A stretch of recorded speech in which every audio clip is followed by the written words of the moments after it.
అందరికీ నమస్కారం. నా పేరు కన్నేపల్లి అప్పల నాగేంద్ర శర్మ. ఈరోజు భారతదేశంలో చిక్కి సలీమవుతున్న కుటుంబ వ్యవస్థ అనే అంశంపై నా అభిప్రాయాలు మీకు తెలియజేస్తాను. మీకు తెలుసు, కుటుంబం అంటే భార్య, భర్త, పిల్లలు, వాళ్ళ బంధువర్గం ఉండే ఒకే చోట ఉండి నివసించే వ్యవస్థను మనం కుటుంబ వ్యవస్థ అంటాం. మనం ఈ కుటుంబ వ్యవస్థ మార్పులు ఎలా చేసుకుంటూ వచ్చింది అనే విషయంపై మీకు తెలియజేస్తాను. స్వాతంత్ర పూర్వం కుటుంబ వ్యవస్థ అంటే ఎవరెవరు ఉండేవారు కుటుంబంలో? భార్య, భర్త, పిల్లలు, అదే కొడుకులు, కూతుర్లు, కోడళ్ళు, మనవలు, మున్మనవలు ఉండేవారు. అవసరాన్ని బట్టి, వాళ్ళ యొక్క ఆర్థిక పరిస్థితులను బట్టి ఒకప్పుడు అల్లుళ్ళు, కూతుర్లు కూడా ఇక్కడే ఉండేవారు. అంతేకాకుండా మేనత్తలు, మేనమామలు, ఒకసారి మామగారు, అత్తగారు, మేనకోడళ్ళు, వీళ్ళంతా ఒకే చోట ఉండి నివసించేవారు. అప్పుడున్న వాళ్ళ యొక్క అవసరాలు, ఆర్థిక పరిస్థితులను బట్టి 30-40 మంది వరకు కూడా మనం రమారమి యావరేజ్ ఫ్యామిలీ ఉండేది. అలా కొంతకాలం సాగింది. తర్వాత ఏమైంది? రాను రాను మనిషికి ఆర్థిక పరిస్థితులు అనేవి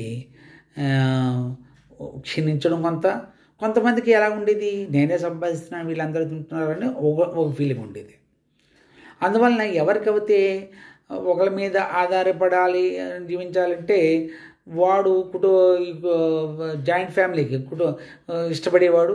ఎవడైతే ఆర్థికంగా నిలదొక్కున్నవాడు, ఎంతకాలం వీళ్ళని చూడాలని అనుకునేవాడు, వాడు వేరైపోవాలని ఒక ఆలోచన కూడా ఏర్పడింది. రెండు కూడా కారణాలే. అంత తర్వాత కొంతకాలానికి పోయిన తర్వాత ఈ భార్య, భర్త,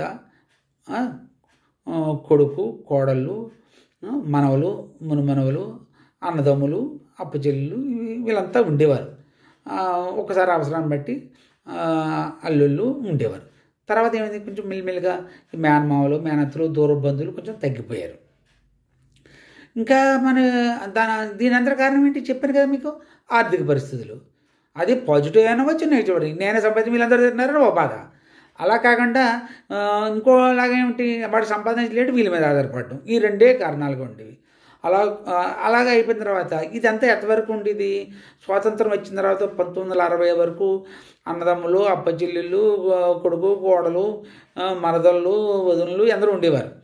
తర్వాత ఏమైందంటే 80% వచ్చేసరికల్లా భార్య, భర్త, పిల్లలు, మనవలు వరకే, అదే కొడుకు, కోడలు, మనవల వరకే వచ్చింది ఆ పరిస్థితి. అంటే అంతవరకు తగ్గిపోయింది. అంటే 30-40 మందల్లా 15-20 వెళ్ళింది. తర్వాత ఇంకా తగ్గిపోయి 10 లోపుకే అయిపోయింది. ఇంకా రాను ఏమైంది? ఇంకా అయ్యేసరికల్లా ఈ 90% వచ్చేసరికల్లా ఇంకా క్షీణించి 92,000 వచ్చేసరికల్లా భార్య, భర్త, ఇంకా పిల్లలకు పెళ్ళిళ్ళు అయితే వాళ్ళు కూడా వేరే అయిపోవడం, కొడుకు వాళ్ళు వేరే చోట ఉండడం, ఇలా జరుగుతూ వచ్చింది. ఇంకా తర్వాత మనం ఈ యొక్క హై టెక్నాలజీ రావడం వలన, ఈ ఉన్న ప్రస్తుత పరిస్థితుల వలన, మనిషి యొక్క ఆలోచన విధానం మారడం వలన, ఆర్థికంగా వాళ్ళు పుంజుకున్నప్పటికీ, ఆర్థికంగా స్ట్రాంగ్ అయినప్పటికీ, కానీ వాళ్ళని మనిషి ఎవరికి వాళ్ళు ఉండడం అనేది జరుగుతుంది. ఇందువల్ల నేను సంపాదించుడు నేను ఉంటాను, వాడు సంపాదించిన వాడు ఉంటాడు అని అనుకుని డబ్బు రూపంలోనే బాంధవ్యంలా చూస్తున్నారు. కానీ మన అందరం ఒక చోట కలిసి ఉండే ఆలోచన పోయింది. అందువలన కొడుకు వాళ్ళు వేరే ఉంటున్నారు, భార్య, భర్త వేరే ఉంటున్నారు. అది ఇప్పుడున్న ఈ మధ్యకాలంలో పరిస్థితి చూస్తే మరి ఇంకా దారుణంగా ఉంది. ఈ గత ఒక 5-10 సంవత్సరాల లోపు చూస్తే సింగిల్ ఫ్యామిలీస్ ఎక్కువైపోయాయి. విడాకుల వల్ల అయినా అవ్వచ్చు, లేకపోతే వివాహం చేసుకోకపోవడమైనా అవ్వచ్చు. మనిషి ఒక్క వ్యక్తే ఉండడానికి ఇష్టపడుతున్నాడు. అటువంటి పరిస్థితులు కూడా, లేకపోతే ఆ అమ్మాయికి కానీ ఆ అబ్బాయికి కానీ వాళ్ళ స్థాయికి తగ్గట్టు సంబంధాలు కుదరకపోవడం వల్ల కూడా కావచ్చు, ఒక్కొక్క వ్యక్తి ఇంట్లోనే ఉంటున్నాడు. ఈ విధంగా మనకేమిటంటే ఈ కుటుంబ వ్యవస్థ అనేది ఒకప్పుడు మంచి శక్తివంతమైన కుటుంబం వలన ఇప్పుడు కుటుంబం అనేది చిక్కి సలీమైపోయింది. ఇలా ఉండడం వలన మనకు వచ్చే అనర్థాలు ఏమిటి? అది యాక్చువల్గా మనం చూడండి, మన సమాజాభివృద్ధి కానీ, మన గ్రామాభివృద్ధి కానీ, దేశాభివృద్ధి కానీ కుటుంబ వ్యవస్థ స్ట్రాంగ్గా ఉండాలి. ఎందువల్ల కుటుంబంలోనే అన్ని విషయాలు అది నేర్చుకుంటాడు క్రమశిక్షణ తోటి. తల్లిదండ్రులు మొదటగా తల్లే మొదటి గురువు. తల్లిదండ్రులు నేర్చుకుని ఎలా ప్రవర్తించాలి అనేది. కానీ సరైన కుటుంబం వ్యవస్థ లేకపోవడం వల్ల ఏమవుతుంది, అతను క్రమశిక్షణ లేదు. ఒకే జాయింట్ ఫ్యామిలీస్, పూర్వం పెద్ద పెద్ద ఫ్యామిలీలు ఉంటే ఒకటి కాకపోతే ఒకటేనే చెప్పేవాడు. ఇప్పుడు చెప్పేవాళ్ళు వాళ్ళు కంట్రోల్ చేసేవారు లేరు. అందువల్ల ఏమిటి, మనిషి ఉన్మాదిగా మారుతున్నాడు. అదే బయటకి ఎందువల్ల దీని అన్నిటికీ అంటే హ్యూమన్ టచ్ లేదు వాడికి. మనిషి యొక్క మానవ యొక్క అంటే వాడు కష్టం వచ్చినా సుఖం వచ్చినా వాడు షేర్ చేసుకోవడానికి ఎదురుగుండా మనుషులు లేరు. అందువల్ల మనిషి ఇలా తయారవుతున్నాడు. ఇలాగ తయారవడం వల్ల ఏమవుతుంది, అందువల్ల మనకి చూడండి ఈ మధ్యకాలంలో చూడండి హాస్పిటల్ మానసిక రోగులు ఎక్కువైపోతున్నారు. అందువల్ల మానసిక రోగులకు కావాల్సిన హాస్పిటల్స్ కూడా పెరిగిపోతున్నాయి. సైక్రాటిస్టులు ఎక్కువైపోయారు ఈ మధ్యకాలంలో. ఉన్నవాళ్ళు కూడా సరిపోవట్లేదు మనకి.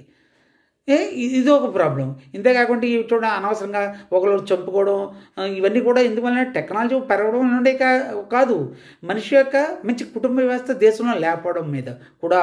అందువలన మనిషికి మనిషికి సరైన బాంధవ్యాలు అనేవి లేకుండా పోతున్నాయి. ఇటువంటి పరిస్థితుల్లో కొంతమంది ఈ మధ్యకాలంలో ఒక 2-3 సంవత్సరాల క్రితం ఎవరో వాట్సాప్ పెట్టారు. దాంట్లో నేను చూసింది ఏమిటంటే, నాకు జాయింట్ ఫ్యామిలీ ఇష్టం అండి, కానీ అవసరం ఉండట్లేదు పరిస్థితుల్లో అని ఒక స్నేహితుడు వాట్సాప్లో పెట్టాడు. నేను దీనికి మనం మంచి ఒక 2-3 కుటుంబాలు ఎక్కువ ప్రస్తుతం ఏంటి 2-3 ఉంటున్నారు ఒక కుటుంబంలో. ఎక్కువగా ఈ వృద్ధ దంపతులు ఎక్కువగా ఉంటున్నారు. వాళ్ళ మధ్య ఏమైనా అవగాహన ఏమైనా ఉంటే 2 కుటుంబాలు కలిసి ఉన్నా కూడా అవకాశం ఉంది. లేకపోతే కనీసం వారంలో 2 సార్లు, ఒక రోజు 2 రోజులు వాళ్ళ ఇంటికి వచ్చి ఒకరింటికి ఒకరు వెళ్ళి సరదాగా ఉదయం నుంచి సాయంత్రం వరకు ఉండి వాళ్ళ ఇంట్లో వంటలు చేసుకుని శుభ్రం భోజనం చేసి కబుర్లు చెప్పుకుంటూ రావడానికి కూడా ఉంది. ఈ విధంగా కూడా ఉండడం వలన మనిషి కష్టం చెప్పుకోవడానికి ఉంటుంది. ఈ యొక్క మానసిక రోగాలు తగ్గుతాయి. మనిషి కొంచెం ఉత్తేజంగా ఉంటాడు, ఆనందంగా జీవించడానికి అవకాశం ఉంటుంది. అందువల్ల మనం ప్రస్తుత సమాజంలో ప్రతి వ్యక్తి ముఖ్యంగా తల్లిదండ్రులు వాళ్ళ పిల్లలకి మంచి సంస్కారం ఇచ్చి మంచి ఆప్యాయత ఇస్తే ఇటువంటి వ్యక్తిగత సమస్యలు, అనారోగ్య సమస్యలు, మానసిక సమస్యలు తగ్గుతాయి. మనం ఒకసారి మళ్ళీ కుటుంబ వ్యవస్థని స్ట్రాంగ్ పరచడానికి అందరూ పూనుకోవాలని ఆశిస్తున్నాను. అందరికీ ధన్యవాదాలు. నమస్కారం. నమస్తే. Thank you.